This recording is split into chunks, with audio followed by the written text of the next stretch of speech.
again. So, very, very good to be with you.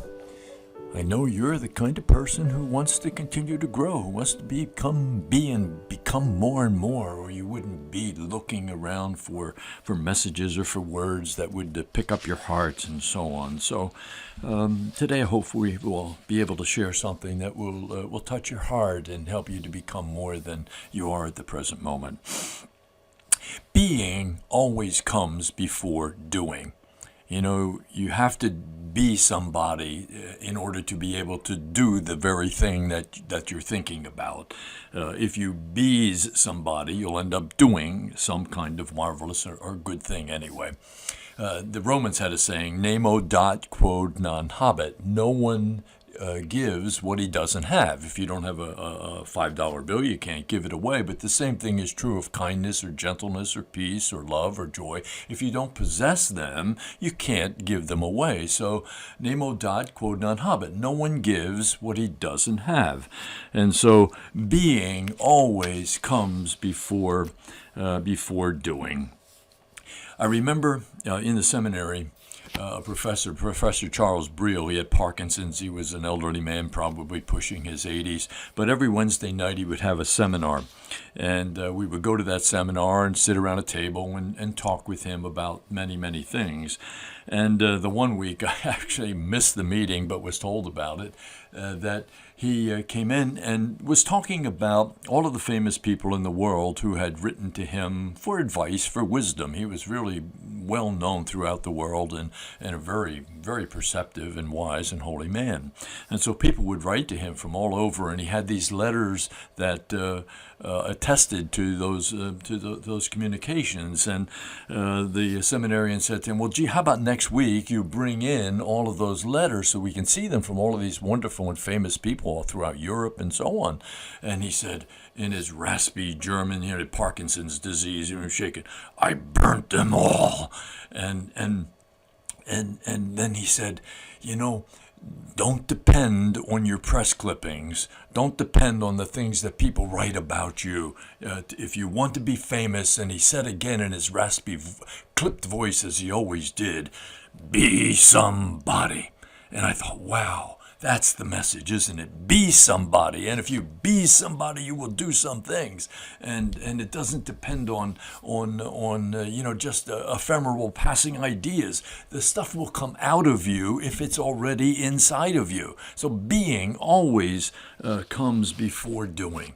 I used to visit him. He was in the infirmary, and in the one corner he had a skeleton to remind him of end things. And in his Parkinson's, I remember bumping into him one day when I walked in. He was before this old typewriter with a pencil, touching letters, typing out an editorial for a newspaper, one letter at a time. He could do this, in no time flat years before, but now it's one letter at a time.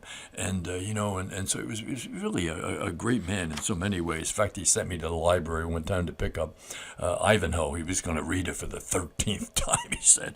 Boy, marvelous, marvelous thing. But to relax, he had this 2-foot high pile of cowboy boots next to his chair, and he would read them for relaxation. But to be somebody, that really is the important message. And the way that we be or become somebody is by praying. The recent message of Medjugorje from Mary on the 25th of November says, "Dear children, the Most High has sent me to teach you prayer. Prayer opens hearts and gives hope, and faith is born and strengthened. Little children, with love I am calling you. Return to God, because God is love and your hope. You do not have a future if you do not decide for God." No future. No future. That's really the way it is, Prayer is something that helps us to realize the reality in which we're swimming, in which we live and move and have our being. So she says, you do not have a future if you do not decide for God. And that is why I am with you to guide you to decide for conversion and life and not for death. Thank you for having responded to my call. She's been talking the last 2 or 3 months about death, and my son told me of a story in Canada, where suicide is now, I think they have 20 or 30,000 last year. It's a permissible thing. And there was one man who had a $60,000 mortgage that he couldn't pay, and he asked for permission to commit suicide, and it was granted to him. And then in the thing that's on one of the websites, GoFundMe, ended up hearing the story, and they collected $60,000 for him. And he said, "Well, I'm not going to commit suicide anymore." And you say, where is this whole understanding, of death, and the way that we kill babies, or babies with Parkinson's, or with with Asperger's, or other kinds of illnesses. We've decided for death, and it's kind of crazy, isn't it? It really makes no sense. So prayer is the thing that changes our reality. Prayer, and that is what Mary is sharing. Robert Moore used to move around the world speaking a particular message, and he would say in every message, if you don't pray, if you don't seek silence in your own spiritual growth, you will inevitably become either depressed or elated, or bounce back and forth between the two. Only prayer or quiet contemplation, he says, can provide the fine line, spiritual, psychological, and emotional, that will keep you from being habitually depressed or obsessed with your own ego. That false self inside of us that continues to raise its ugly head and continue to keep us from the reality that is the true self. This is true, he said. Robert Moore said, this is true. This is true, he says, irrespective of whether you are religious or not. Isn't that sad? So we go back to the beginning. Being comes before doing. Be somebody.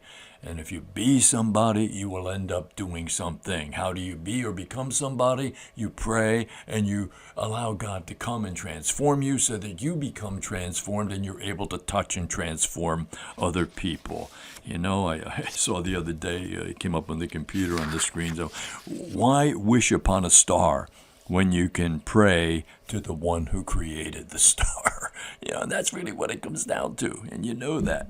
So, be somebody. Being always comes before doing, and the way to be and become most seriously in the spiritual life is through prayer. Good to be with you. Happiness tomorrow always depends on doing the truth today. This is the truth.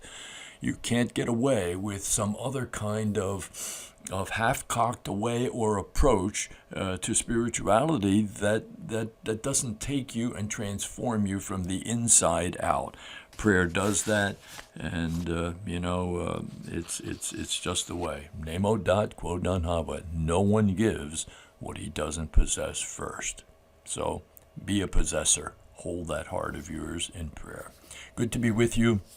Thank you for being with us. Hopefully we've shared a few things today that will touch your heart and help you to grow and to be and become somebody bigger and better than you were a few minutes ago. God bless.